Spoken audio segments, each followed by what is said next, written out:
Hello and welcome to the Scottish Football Show. Jeezy, Peeps, we're all talking about VAR again, pyro, away days and sold out games. The supporter culture is at an all-time high right now and it is the best weekend in the fixture calendar. The Scottish Cup fourth round this weekend and we're talking to this year's Hollywood story, Drumchapel United, as they take on the biggest game of their lives.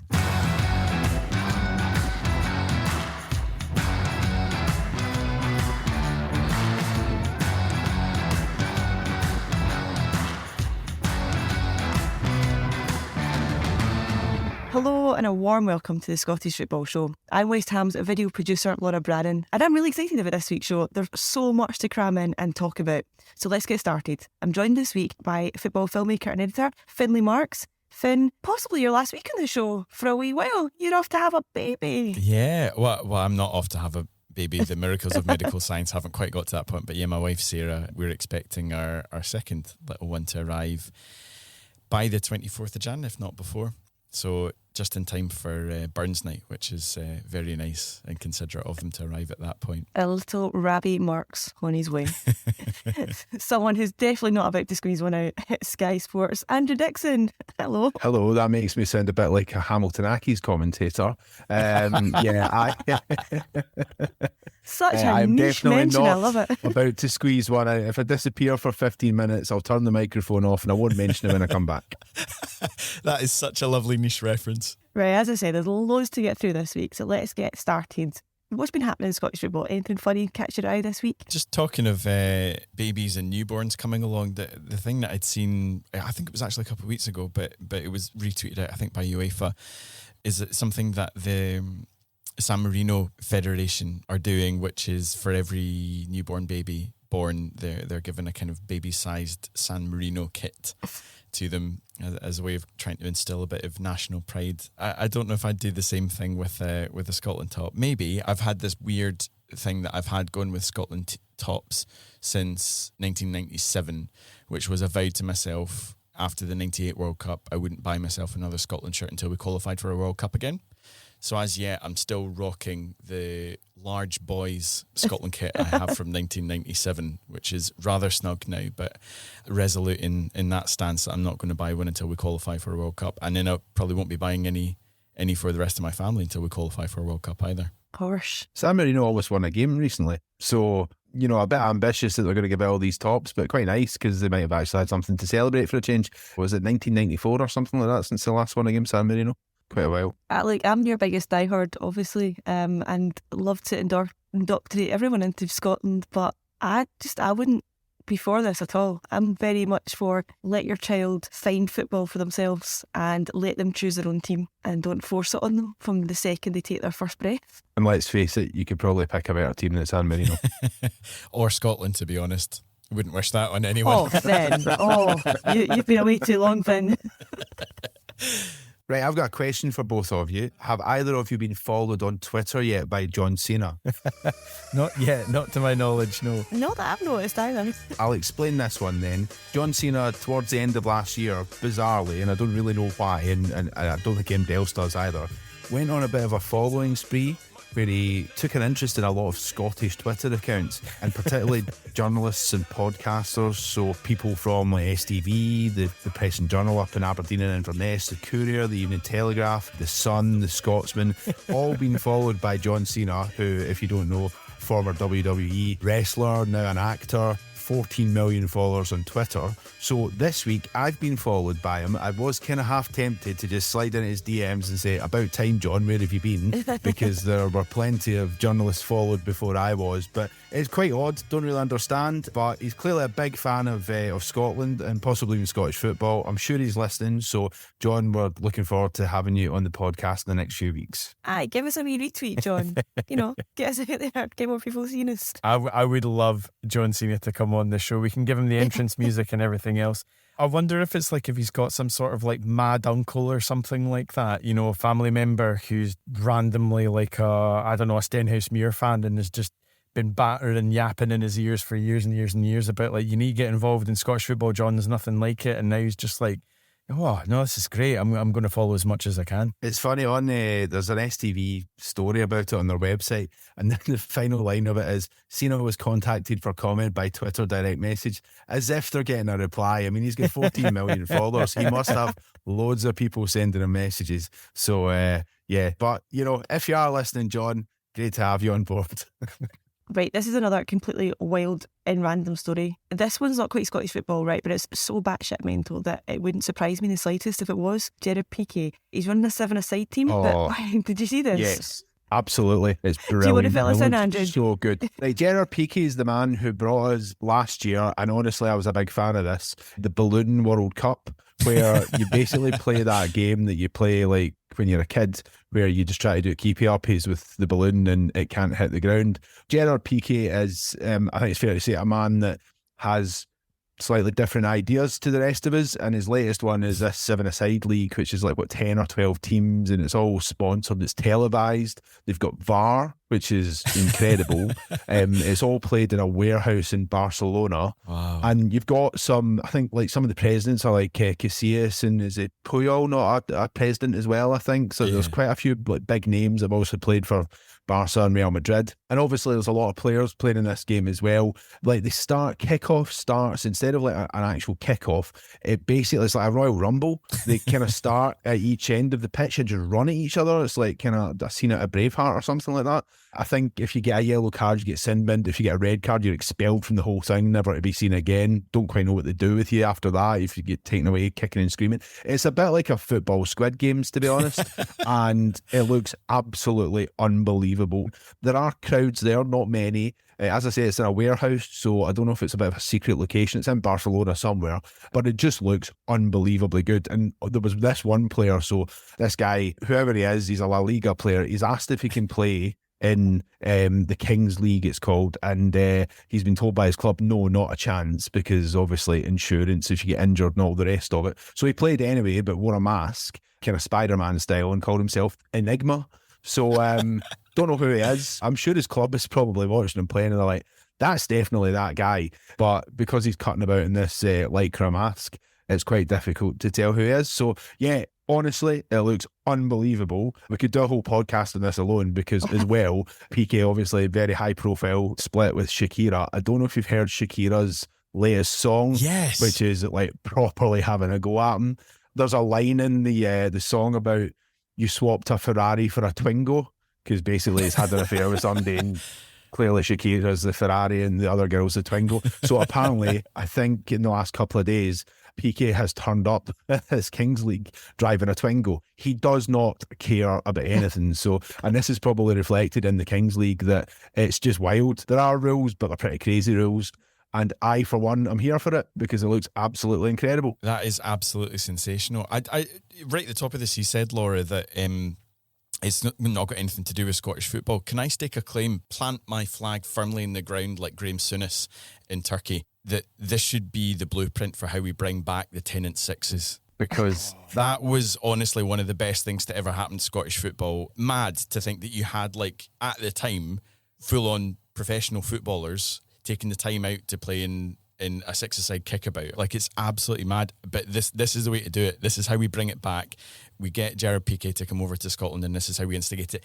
All current players, put them all in masks, give them superhero names. Like, it's going to be fantastic. Like Cum Dog and things like that.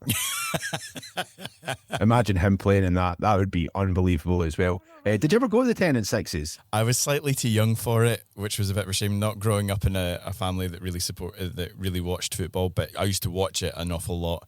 And you can still get all the games and stuff on it's all on YouTube. It's Brilliant. Yeah. So I'm just old enough to have made it along to like one of the last ones. And it was unreal. It was like sellout crowd, 10,000 people packed into the SEC. Yeah. And it was there's probably people listening to this who are kind of early 20s going, what are you talking about? But the Tennent Sixes, it was like proper squads. Yeah. I'm sure there's an Old Firm game on YouTube, and it's like proper first team sides that are out. So yeah, if we could get some kind of hybrid of the Tennent Sixes and the Kings League, I think this is how we're going to take Scottish football forward from now on, because it would be incredible.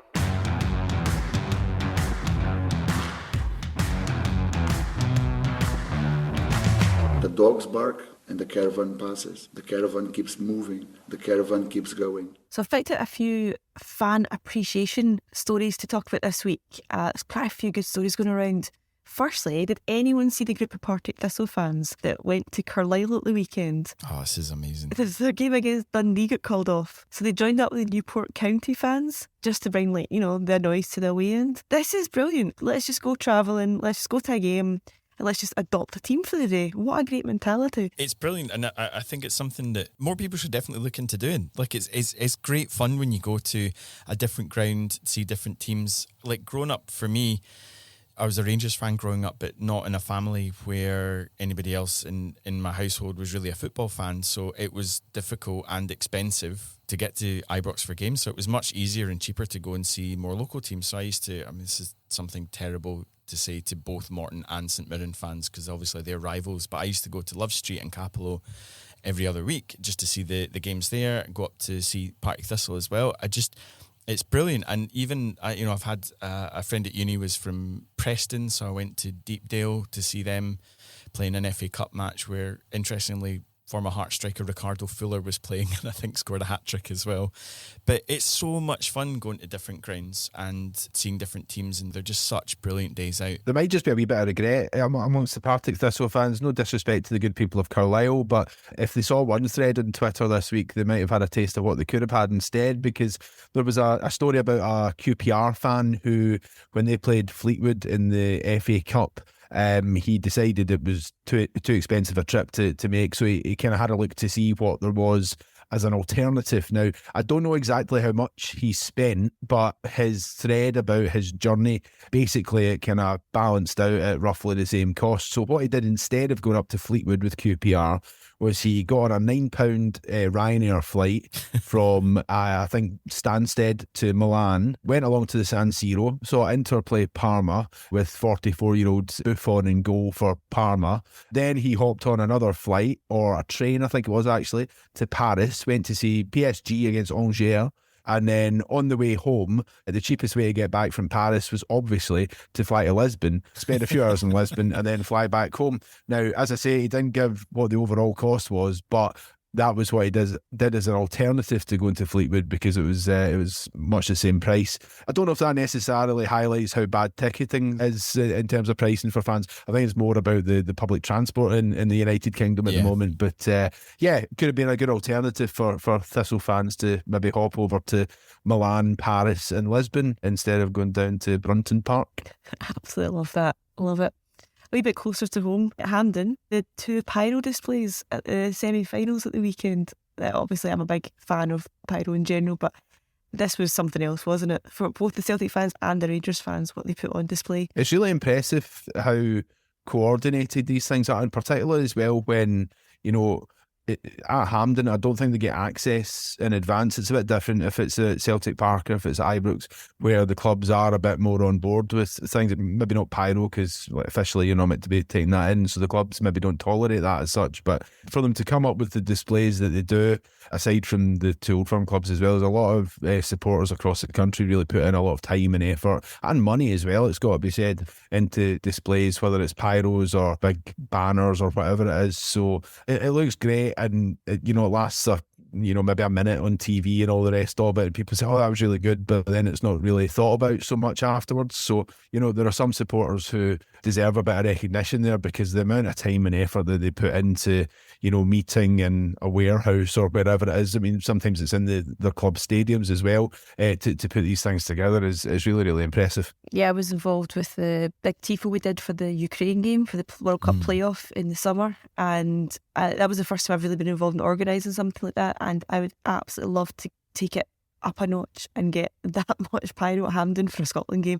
Would be incredible. So how would you go about doing that, Laura? Because from the little bits that we've had just in private discussions or whatever, it's not the easiest thing in the world to organise, or necessarily to work with Hampden to organise it. It's not, because it's not allowed, and that's the problem. They're never going to just open their doors to let you carry in the pyro and put them on all the seats in advance. So the fact that the fans at the weekend organised all this, to manage to get it in past security and get it so organised with such a wide spread of fans and not just one little congregated area like they normally do. That's what makes it so impressive for me. Yeah, it was amazing. It looks so good as well. I think it's just, well, you've got the TV cameras in the grounds and it can show shots at the other ends of the stadium. It's amazing because if you're a neutral tuning in for that, it's fantastic to see that kind of stuff. Like it is very glitzy and interesting and all the rest of it. But just as a little segue from that, like how good the stands looked for the semi-finals. How bad was the pitch, by the way?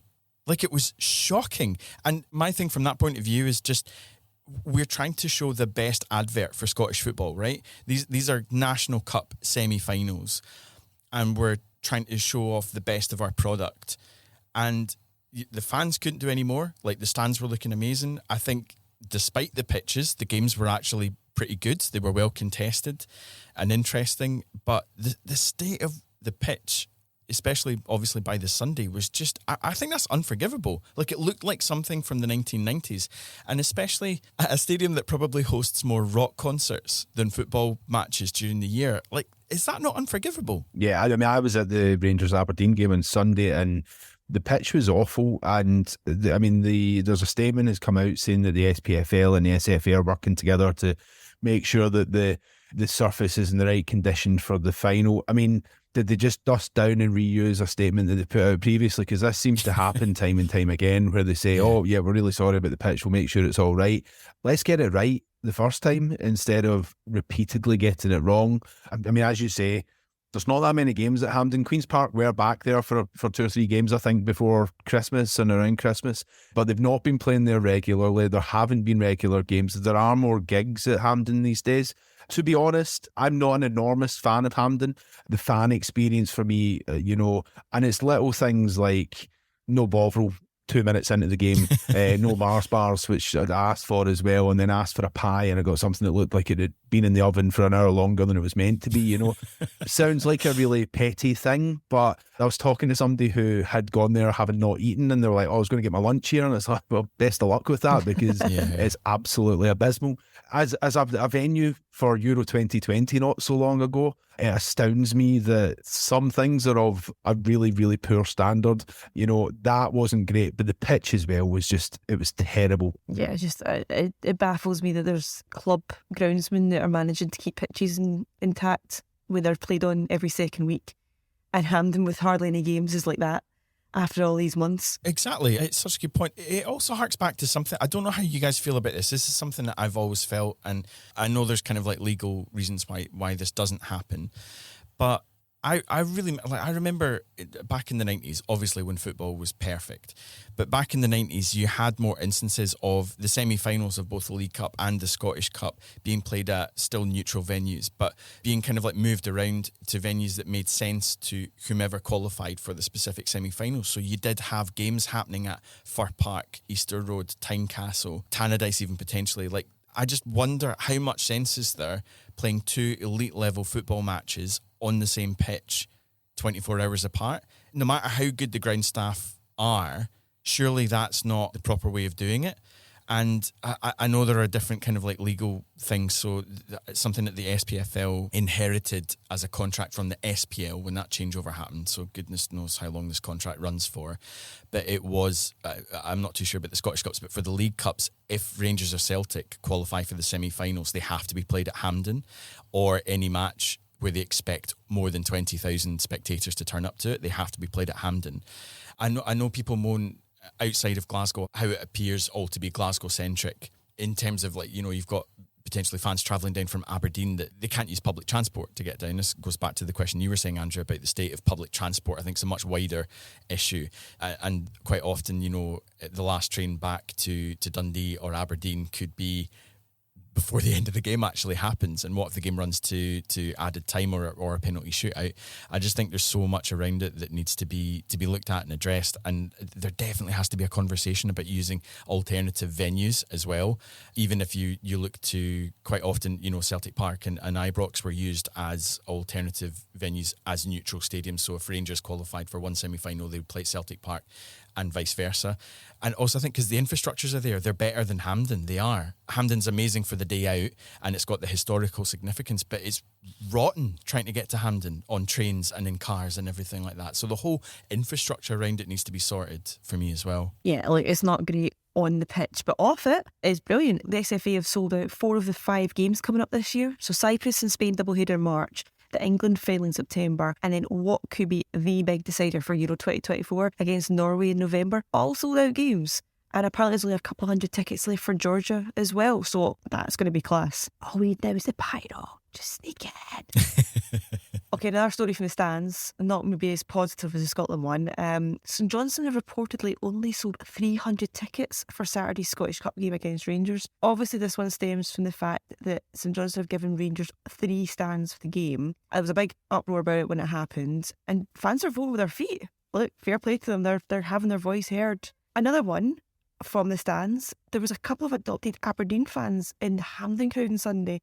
Now, I find this one an interesting debate, right? So one of the Motherwell players, Bevis McGabby, and the other was St Mirren's Charles Dunn.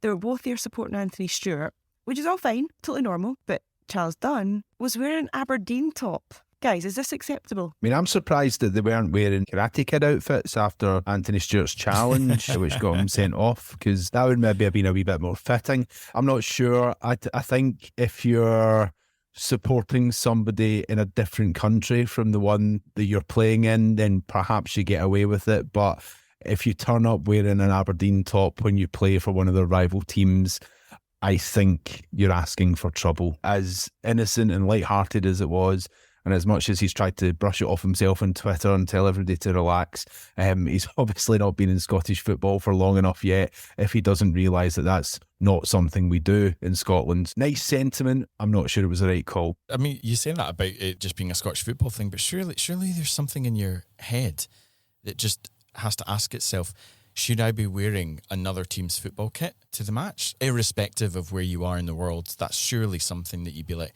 I don't know if that's maybe the right thing to do. Yeah, like, I love Big Dunny, but it was maybe not the most sensible decision. Slight sideway into the fact he's ex-Motherwell player, and that's where I know from. A little bit of news this week from Motherwell. Alan Burrows, the chief exec at Motherwell, he's announced that he's stepping down. This is quite surprising and quite a kind of hit for Motherwell as well. Guys, I don't know if you kind of know much about what Alan's journey's been like with Motherwell, but obviously I've kind of worked under him, and he's a massive part of the club, and I think going to be a massive loss as well. What do you guys think? Yeah, I think if you look at other Premiership clubs and how integrated into what that club is all about and what it achieves and what have you, I'm not sure there's a chief executive elsewhere that stands out more as being, Mr. or Mrs. whatever the club is. I mean, Alan Burrows has been, I remember Alan from when I worked in the media team at Rangers, which is, you're going back 15 years since I started doing that. At that point, Alan was in the media team at Motherwell. He kind of got things really moving in the media front initially, before obviously the likes of yourself came in as well, Laura, and Grant Russell continued the great work that Alan had done on a media context. But obviously he moved on from the media side of things, took a kind of a wider position within the club, overseeing a lot of things, and achieved an awful lot of good stuff as well. I mean, I was quite surprised when I saw this one. Presumably there is some kind of reason. I think he'd kind of said it was a good time to maybe step aside and let somebody else have a shot at it. But whatever happens next for him, all the very best, because I think he's done a terrific job, and a lot of community work with the Motherwell support. They've tackled some big issues as well in that time. The way that Motherwell have tried to put an arm around the community, if you like, and help people has been really impressive. And it's obviously not just down to Alan. There's a lot of people working at the club as well, but I'm a big believer in the person at the top leading and others following, and it feels as though that's what's happened at Motherwell under Alan Burrows. Yeah, I mean, there's so many things that he can kind of shout about. Obviously there's been constant growth of season tickets year on year. He upgraded the stadium during COVID times. He brought in the record transfer fee for the club when David Turnbull left for Celtic, had the third place finish, played in Europe. There's been lots to shout about, but I think for me personally, because I worked with him in terms of I worked in the media department when he's obviously there, he's been such a forward thinking person when it comes to media. He's been open to every idea that we had, supportive of every idea we had, and in terms of backing us when we wanted to get access to the dressing room and everything like that. It's, in terms of a media perspective and people who are doing a similar job to me at a club, it's an absolute dream to have somebody there backing your kind of vision for what you want to do and to do things differently as well and provide something a wee bit different for the fans. So, like, I think he'll be a massive loss, and good luck to him in the future.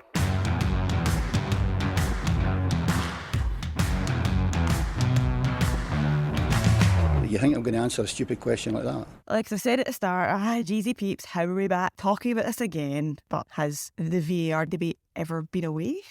It's hit the headlines again, most notably with questions over why Kilmarnock didn't get a penalty late on in the semi-final against Celtic at the weekend.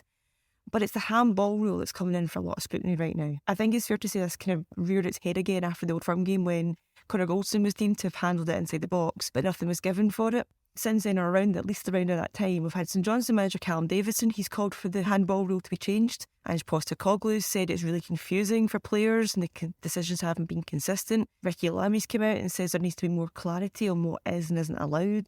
And even just at the weekend there, Kilrell's handball could have, and maybe should have, resulted in a late St Mirren penalty at Tynecastle, which obviously could have led to a share of the points as well. After it, Buddy's boss, Stephen Robinson, said it was the rule that's the problem, not the officials. Like, Finn, is everyone just being a bit stupid here, or have the powers that be overcomplicated the game with this rule? I kind of feel like there's probably a number of different factors that are inflating this beyond kind of the proportions that we're talking about. I think the rule isn't hugely clear because it does leave, I think, a lot up to interpretation. It even talks about a player that puts his hand up basically takes the risk of being penalised for it. So it's like, could go, could not. Like, there's not really a definitive way. And I mean, like, most of the rules in the game are up to the officials' interpretation, how they see that being applied to a specific incident, because there'll be similar incidents, but it's unlikely that they'll be identical to each other. I think it's also probably coming off the back of all of us growing up watching football. The handball rule was fairly consistent and didn't really change much for years. And then only really in the last 5 or 6 years, I'd say, we've had so many changes and amendments to it. And it was, I think, a couple of seasons ago, a lot harsher before IFAB slightly softened it. And I think that's made things more difficult. Not something that I normally do, but in fairness, I actually think looking at a lot of the decisions this season, especially for handball, I think the officials have got them right by and large. The only one that I can really think of going back the way to, I don't know if that's a penalty by the letter of the law, was I think the one that Matt O'Reilly conceded for Celtic. But the Connor Goldson one, going by the rules and the interpretation of it, I don't think was a handball. And I also don't think the St Mirren one just recently was a handball either. I mean, it looks like it hits the very top part of the arm, which is the shoulders. The arm doesn't really start until the end of the shoulder. So I think there's that as well. But also the movement of a naturally bigger, I think, is peculiar language, but it's what's written in the rules. Are you making your body unnaturally bigger? Is there a reasonable time for a reaction? So it is confusing. And I think there are a number of different factors that kind of inflate that a little beyond what's probably helpful. I think there's probably a fair argument for scaling things back just a little bit, not just with handball, but, I mentioned earlier I was at Hampden for the Rangers-Aberdeen semi-final at the weekend, and there were 3 or 4 instances where, this kind of phase 1, phase 2 thing with offside, and, they allow play to continue even though the whole ground knows that it's offside. And I think that kind of slightly played a part in Aberdeen's goal, to be honest. It felt as though the Rangers defence kind of stopped a bit because they thought it was going to be offside, and then it turned out it actually wasn't offside, and by then it was too late. I think people just generally are confused. I mean, you said, Laura, that Ange Postecoglou had said that it was really confusing for players. I absolutely agree with that. The rules have been changed so many times that people are going to get a bit muddled up. I think you're right, Finn. The Connor Goldson handball against Celtic, I think it was pointed out the following day, the IFAB rules were that it wasn't a handball, but Connor Goldson was involved in another really bizarre incident, and it wasn't Scottish football, it was European football, against the Belgian team that the Rangers played in the qualifiers, where he conceded a penalty after the ball ricocheted off Ben Davies, I think it was, and struck Goldson's arm. That should never have been a penalty, but it was, and it's another great example of, we've changed the rules so many times that people are a bit confused about what's correct and what's not correct. And I can understand why referees would get that wrong as well. As I say, there's an argument for just scaling it back a little bit and saying, right, which version of this rule was actually the simplest to understand or the simplest to implement, if you like. Let's get a hard and fast rule and stick to it instead of year after year, or we're just going to tackle this and we're going to tackle that and we're going to tackle the next thing. Because that's what IFAB do at the moment. I don't know if they're justifying their existence with it or what, but it seems to be that there are constant changes to the rules of football. And do you know what? The game's been going for 150 plus years with good reason, because it's popular and it's a good game. Let's settle in something, stick with that, and let's move forward, because I think that will make it a lot less confusing for people. Yeah, the SFA are going to raise the agenda at the next PGB meeting, which is the Professional Game Board, so they can then take it to the IFAB's discussions. IFAB law changes can only be made during their annual general meeting. The next one's scheduled for the 4th of March. But the SFA are one of 4 national associations that have a vote. There's 8 in total that get a vote. 4 are from FIFA and the other 4 from the home nations. So this isn't just like one country in Europe taking this to the board and having a wee complaint about it. They could actually have an influence here. Yeah, absolutely, and I hope that they do. I mean, I think there's a lot of things that happen in Scottish football that can be a bit questionable at times, but if we hold our hands up and say, this isn't quite right. Now, I mean, what you've got to keep in mind is that this is Scottish football where we've accepted a kind of VAR light system where we don't have all the elements of VAR, so we've not helped ourselves with that. I think it would go a little bit towards redeeming ourselves there slightly if we kind of went down the right road at that meeting. Obviously, the fact that the 3 other home nations are helping make up half the votes, you would like to think that there would be some discussion, collaboration, whatever you want to call it. You'd like to think that there would be a bit of chat amongst the home nations, and it's like, right, what is our stance? And maybe try to have a solid, united stance between the 4 of them. And then if you do that, you've got half the vote. Hopefully there's a bit of common sense applied there, but when have we ever seen common sense applied in Scottish football?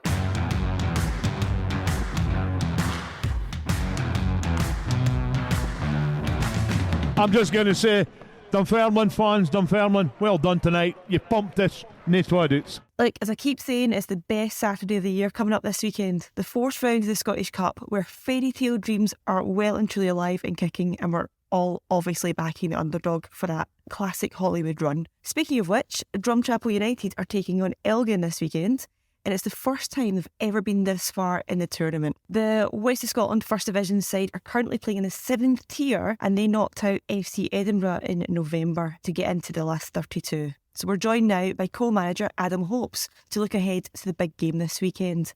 Adam, just to get us started, Drumchapel United are obviously the lowest ranked side in the competition. Can you give us a wee bit of context first to just how small the club actually are? We're talking postmen and teachers here, right?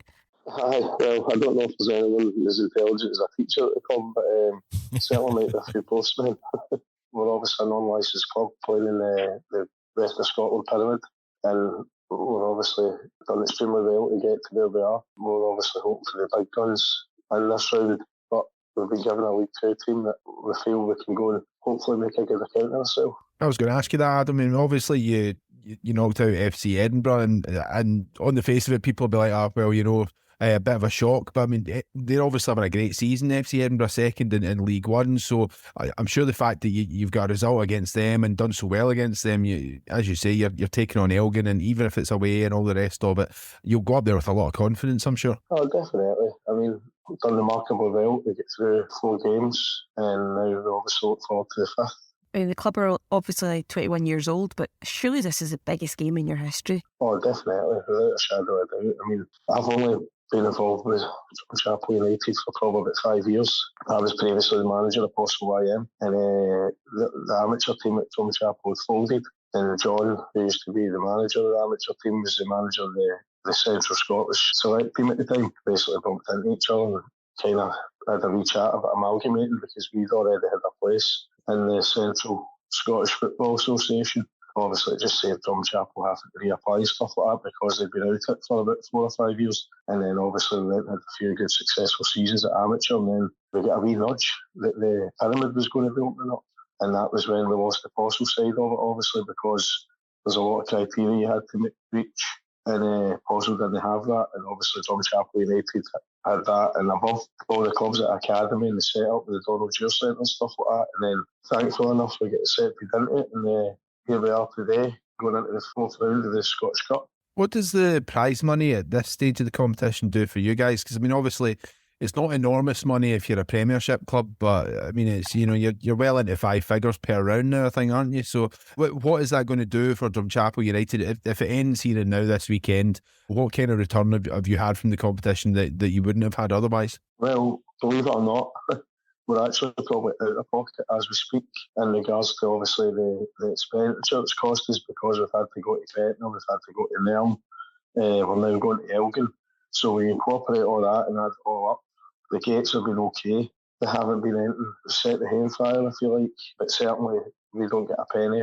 This is the thing, a lot of people, you will probably know this, but I see people within the club and players and stuff like that, they obviously think that you're getting paid for being in this competition, whereas we've not actually been getting paid. I think it's £600 they give you the SFA towards every away trip. But with all due respect, your buses and stuff like that are miles more than that. Obviously, we don't want to get eliminated, but if we do get eliminated, then the money that we receive will obviously help the club.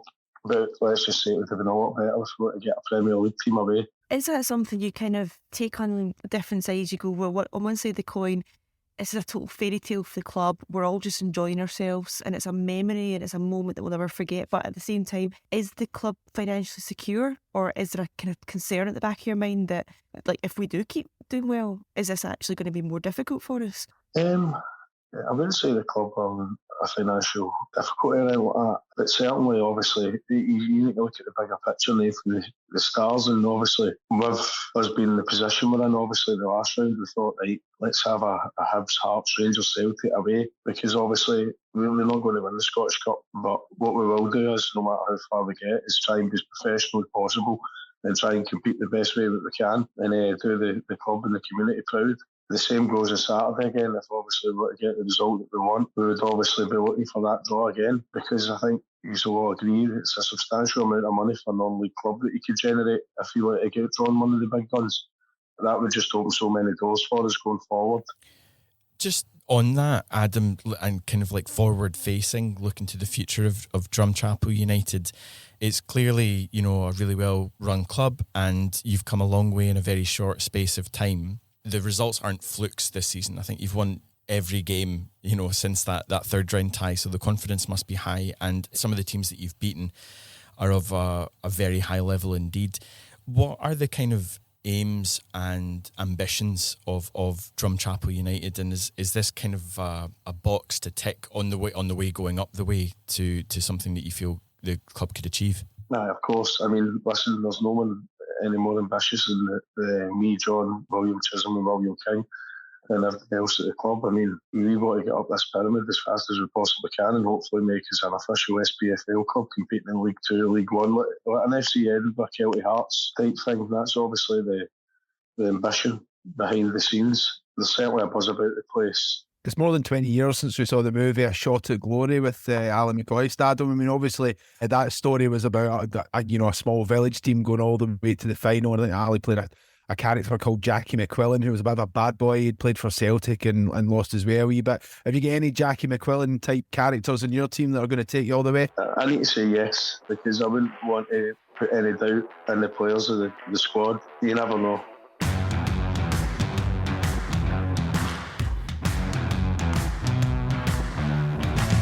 Regrets? No, it's good laugh on it. So I didn't find it funny. Just before we round up, guys, any standout ties or predictions for the weekend, or even going into next week as well? Because there's a few games during the week, isn't there? Well, there's a couple of really good ties in the Scottish Cup. Obviously, I think like we always enjoy that the disparity between like a really big team and a much smaller level team. So I think probably my favourite tie of the round will be Dundee United hosting Stirling Uni. I just think that's fantastic. Thankfully, not an early kick-off, so everybody in the Stirling Uni team should be out of their beds by then. Making a joke about lazy uni students. But there's also, I think, Partick Thistle v Dunfermline could be a really tasty game. Obviously, Hearts v Hibs on Sunday, and then I'll be really interested to see how Aberdeen go travelling to Darvel for that game. So there's some cracking games there. Just speaking about Aberdeen as well, they travel to Tynecastle as well midweek in the league, which I think could be a terrific game. Yeah, I think obviously Jim Goodwin was very well documented when he said recently that losing to Rangers in the manner they did in the league was the most difficult moment of his career. I suspect if his team goes out to Darvel away in the Scottish Cup, that might just eclipse it. And see, to be honest, Aberdeen, I mean, Aberdeen played fairly well at Hampden at the weekend against Rangers, but, you know, a tough trip to Tynecastle in midweek.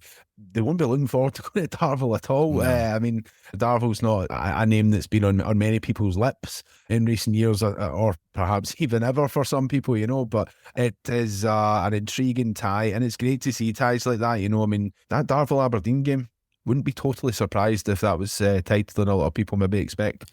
Also, just a really quick shout out to the Challenge Cup quarter-final between Dundee and Dunfermline too, because I think that, I mean, Dunfermline are just going great guns in League One, and Dundee are a bit Jekyll and Hyde as well. They've been doing well in the last couple of months, but in recent weeks they've been up and down. They've had games called off, so I think that could be really interesting as well. Well, that's all from us this week. A huge thank you to Finn and Andrew for joining me on the show, and of course to all you out there for listening too. We'll be back this time next week, so in the meantime, enjoy the Scottish Cup and the inevitable VAR debates that are going to come with it. We'll see you all next week.